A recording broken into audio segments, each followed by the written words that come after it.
my potato wedges.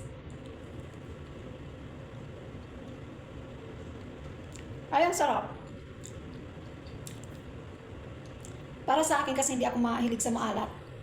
Medyo maalat siya.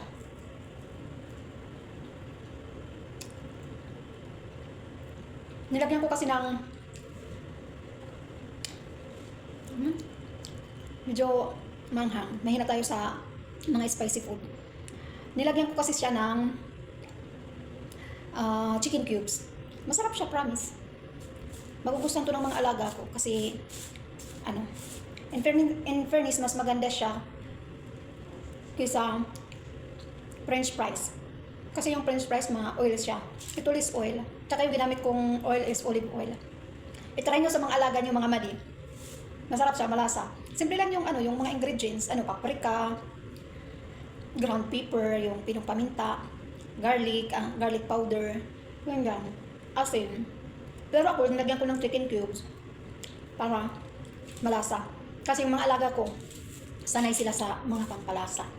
Hindi na sila kumakain sa mga simpleng lasa lang. Mahilig sila sa mga strong na mga taste. Yun lang mga mali. Thank you for watching.